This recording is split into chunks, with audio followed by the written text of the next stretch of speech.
You ever have a moment that doesn't shout, but somehow echoes inside you louder than anything else? A moment so still, so quiet, and yet it rearranges everything you thought you knew about yourself? I do. And no matter how much time passes, it doesn't leave me. It just waits. In the quiet. In the silence between footsteps. In the pause before someone calls your name. It's been, I don't know, maybe a year now. Maybe more. But I still remember the way the light looked in the hallway that day. The sound of the fan humming. The way the air felt heavier than it should have. It was a regular afternoon. Nothing fancy. I was folding towels. The kind of task that doesn't ask for attention. And I guess that's what I'd gotten used to. Being the woman no one really saw anymore. Not unloved, no, not that. Just invisible in plain sight. You know the feeling? When you're in a room full of people you love, but you feel like a background object. Like if you disappeared, the dishes would still get washed, the laundry folded, the lights turned off, but no one would notice the echo you left behind? That was me. Most days, I didn't think too hard about it. You push through. You smile. You make sure everyone else is okay. But that day, something cracked. Not loudly. Not all at once. It started with a knock at the door. A familiar voice calling out, "Hey, is Jordan home?" It was Malik, my stepson's best friend. He was like family. Always around. Always polite. He had this energy, easy, playful, but sharp. The kind of boy who noticed things, even when you wished he wouldn't. Jordan wasn't home. I told him that. He smiled and said, "No worries. I can wait." That should have been the end of it. But it wasn't. He walked in like he belonged there. Like the walls already knew his shadow. I offered him a drink, thinking he'd leave after a few minutes. He didn't. We sat in the kitchen, the sun coming through the blinds in stripes. Everything looked ordinary. Safe. But then he looked at me. Not just looked, saw me. And I don't mean in that romantic, cheesy kind of way. I mean, he noticed. The tiredness I didn't talk about. The hunger I tried to hide behind polite smiles. The way my hands trembled just slightly when I poured his tea. And then, without warning, he said, "You always look like you're holding something in. Like your mouth smiles, but your eyes, they don't." I didn't know what to say. So I laughed it off. Changed the subject. Asked about school. But he didn't move on. He leaned forward. Just slightly. Just enough to shift the air between us. And he said something that still makes my stomach twist when I remember it. "Has anyone ever told you, you deserve to be seen?" That was the moment. It wasn't loud. There was no music playing. No thunderclap. No candlelit temptation. Just a question. From someone who wasn't mine to answer to. A moment so quiet, it thundered in my chest. And the worst part? I didn't answer. I didn't say yes. I didn't say no. I just sat there, frozen, caught between who I was and who I was becoming in that moment. And sometimes, silence is louder than permission. Sometimes, not saying stop sounds an awful lot like go. So let me ask you, what would you do if someone asked for something with their eyes and your silence became the answer they were hoping for? Subscribe to Heartfelt Tales Unfold, because here, we don't just tell stories. We unravel the human heart, one impossible decision at a time. I'm 42. Married. The kind of marriage that still looks neat from the outside, like a perfectly made bed that no one's slept in for years. My husband's a good man. He provides. He shows up. But somewhere along the way, he stopped seeing me. Stopped asking how I was. Stopped listening when I answered. He works late most nights. Comes home tired. Eats in silence. Sleeps like there's nothing missing. And maybe there isn't. For him. But for me. The silence got loud. The kind of quiet that doesn't calm you. It presses on your chest. It reminds you, every hour, that you're no longer the thing someone looks forward to. Jordan, my stepson, is 17. Sweet kid. Talented. Keeps to himself. He draws. Sketches. loses himself in notebooks more than people. We get along, but we're not close. He still calls me by my first name. Then there's Malik. 18. Confident. That kind of charm that isn't loud, it's quiet, but certain. He knows when to speak, and when to just let the silence do the work. He's been Jordan's best friend for years. But lately, he started showing up more. At first, it made sense. They were working on a school project. Then exams.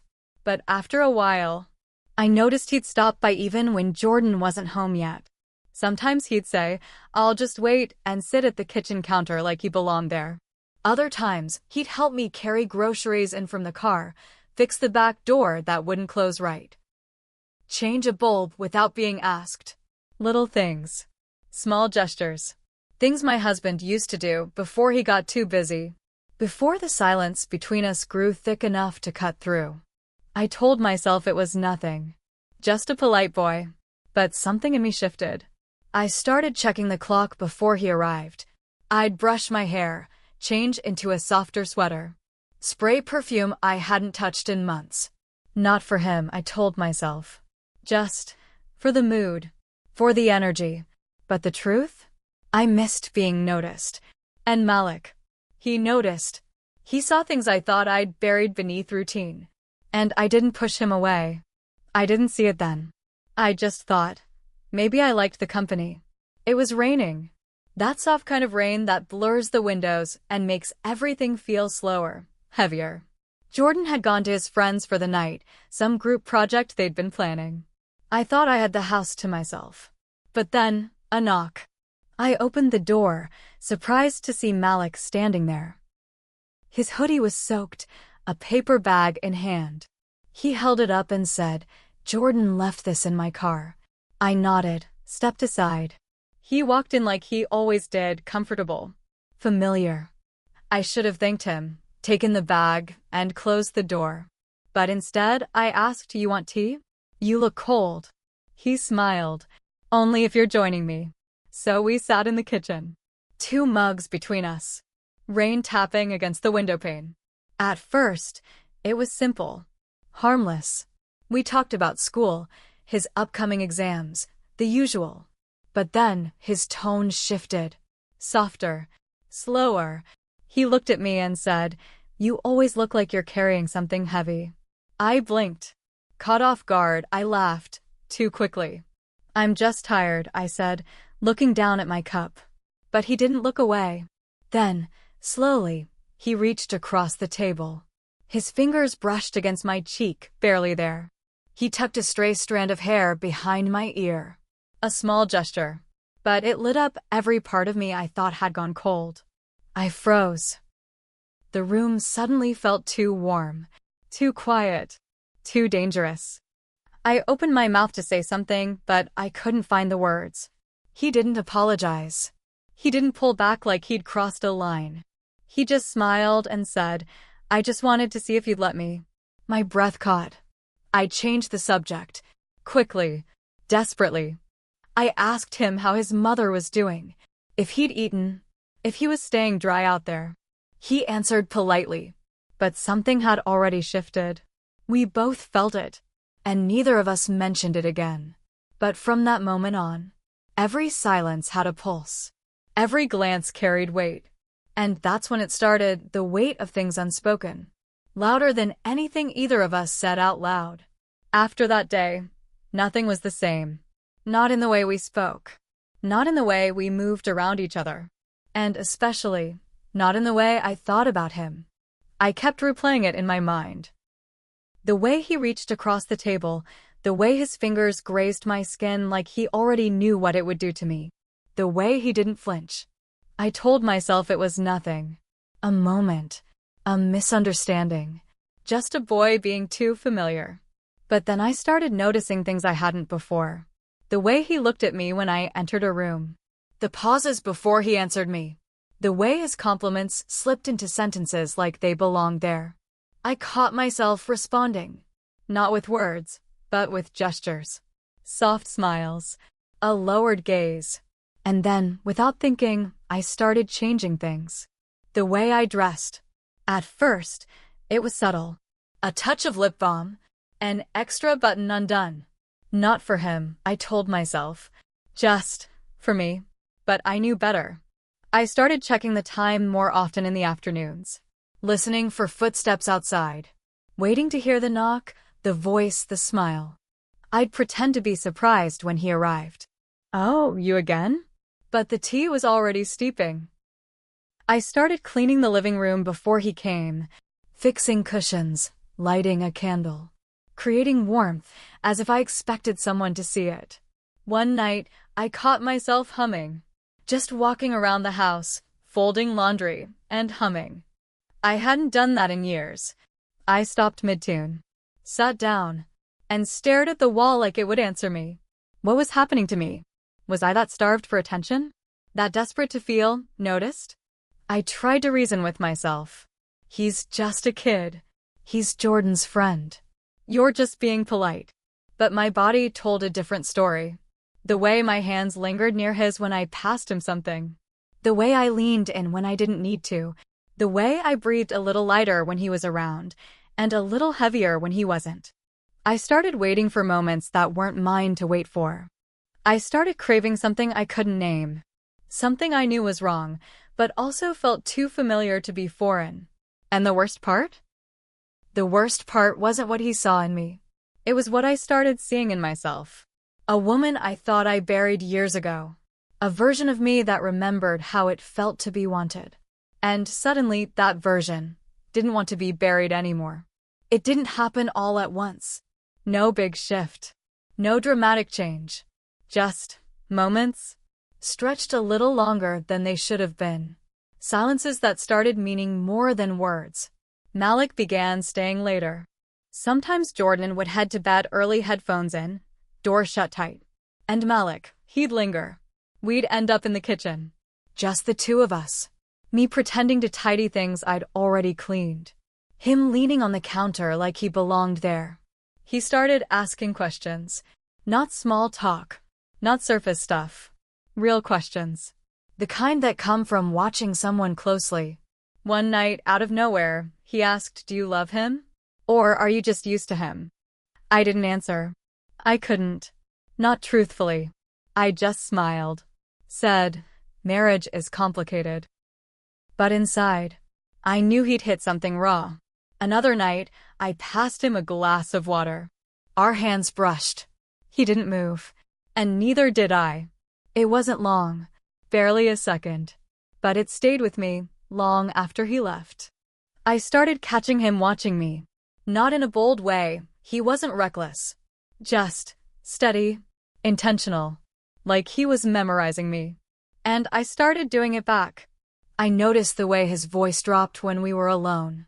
The way he stood a little closer. The way he listened when I spoke, really listened. And the worst part?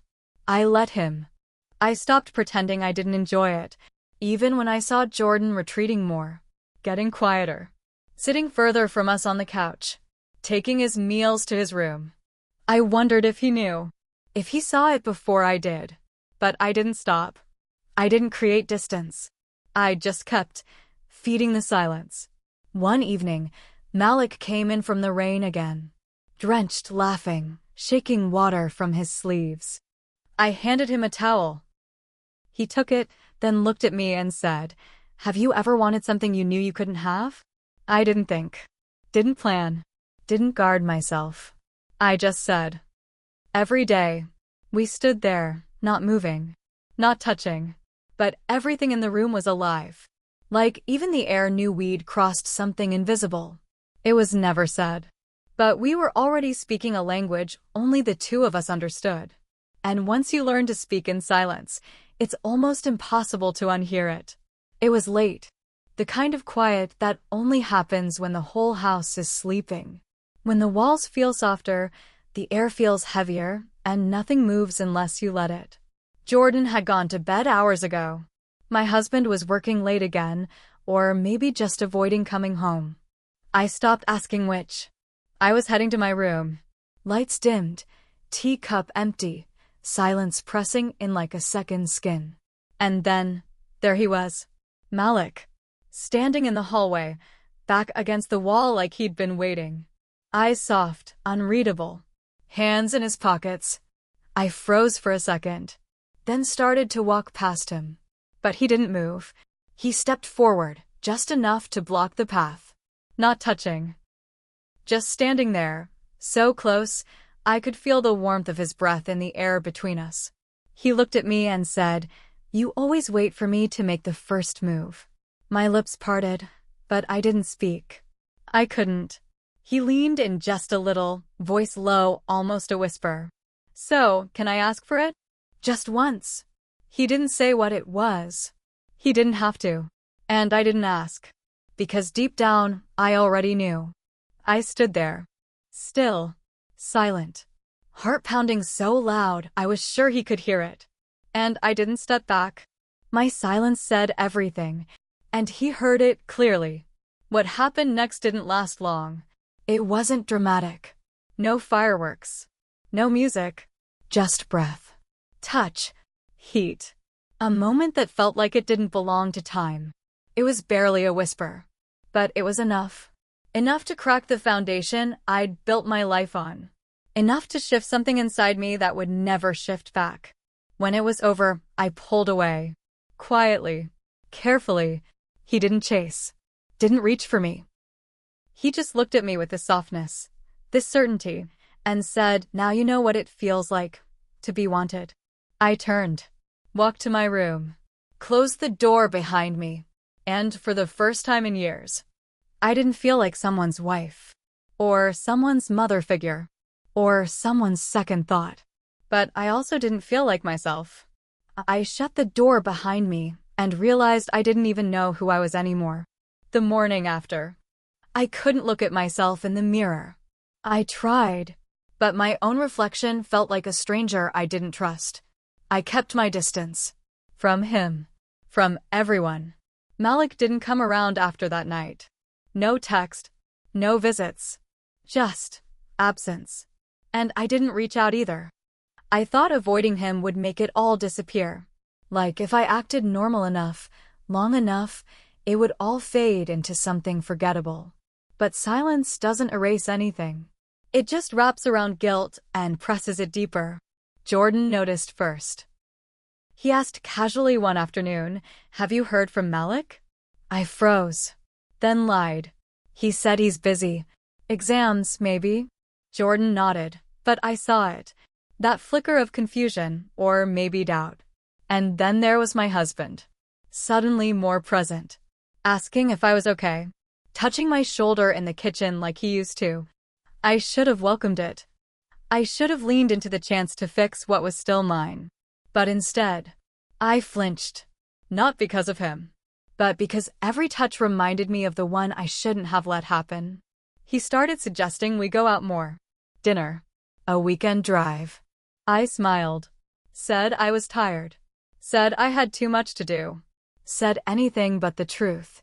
Because how do you sit across from someone who trusts you, knowing what you did with the silence between his sentences? Then, one evening, my phone buzzed. Malik. Just a single message. We never spoke about it, but I still think about it. I stared at the screen for a long time. My fingers hovered. Backspace. Backspace. And then, I deleted it. But it didn't leave me. It stayed. In the back of my mind. In the pit of my stomach. In every pause between words I didn't know how to say anymore. I told myself it was over. That it had been a mistake. A moment. But moments don't vanish. Not the ones that break something open inside you. I thought I had buried it. But some things don't stay buried. Especially when they're alive inside you. I've been quiet. Too quiet. And not the kind that brings peace. The kind that loops the same question over and over again until it carves itself into your bones. I've questioned everything, not just that night, but everything leading up to it. Every look I ignored. Every thought I allowed. Every silence I let stretch too long. I keep asking myself, was it a slip? A moment of weakness? Or had I been walking toward it all along? Not in big strides, but in little, silent choices. Day by day, smile by smile, lonely hour after lonely hour. I started journaling again. Not because I had answers, but because the words had nowhere else to go. Some nights I write pages I can't even bring myself to read. Other nights, I just cry. Quiet, hidden crying. The kind you do with your hand over your mouth so no one hears. I tell myself it was just a moment. But that's a lie. Because it wasn't just what happened. It was how it felt. It's the way he looked at me. Not like I was his friend's stepmother. Not like I was older. Off limits. Wrong. But like I was someone. Like I wasn't fading. Not with lust. But with recognition. Like he saw the part of me I tried to hide and didn't flinch. And that's what scares me the most. Because it wasn't just about him. It was about me. About how badly I wanted to feel known. To feel chosen. To feel like I still had a pulse. I've thought about telling someone. My husband. Jordan. Even a friend. But who do you confess to when the person you betrayed the most is yourself? And what good would it do? To hurt them for something I already can't undo? To open a wound when I'm the one who held the knife? I replay that silence. The one I gave him. The one that let it all happen. And I wonder, what did it cost me? A part of my marriage? My self-respect? The fragile bond one had with Jordan? Maybe all of it. But the question that haunts me the most, the one I whisper in the dark when no one's listening, was I wrong for needing to be seen? Or was I just human, aching to matter again? Have you ever made a choice, not because you wanted to, but because you didn't know how to say no? Because the moment caught you off guard and your silence said more than your words ever could? I think about that night often. Not because I want to, but because it became a mirror I can't turn away from. Was I wrong for letting that moment happen? Or was I just lost in the ache of being forgotten? It's hard to admit how powerful loneliness can be, how it chips away at you quietly. Until you mistake attention for love, and recognition for something more. I wonder sometimes if I'd spoken up sooner. If I'd reached for my husband's hand in the dark instead of holding silence like it was safer. Would any of this have happened? Or was it always going to unfold this way? A slow unraveling of something that never had the strength to hold together? Maybe you've been there. Maybe you're there now. Caught between right and wrong, between who you are and who you fear you're becoming. Tell me in the comments, was this betrayal? Or just a cry for connection in the wrong place at the wrong time? If stories like this stir your soul, like this video and subscribe to Heartfelt Tales Unfold. Because here, we don't just tell stories. We unravel the human heart. Some moments don't scream. They whisper. And change you quietly, from the inside out. They slip in through a glance, a touch, a silence, and by the time you realize what they've taken, it's already too late to undo them. I've learned that attention isn't love. It feels like it, but it isn't. And longing isn't permission. It's just a signal. One that begs to be felt, not acted on. We all want to be wanted. It's human. But wanting doesn't always mean we should be touched. If you're lonely, say it. If you're aching, feel it. If something's missing, don't fill it with something that costs you more than it gives. Because silence, once broken, can never be unheard. And some doors once opened, never truly close again.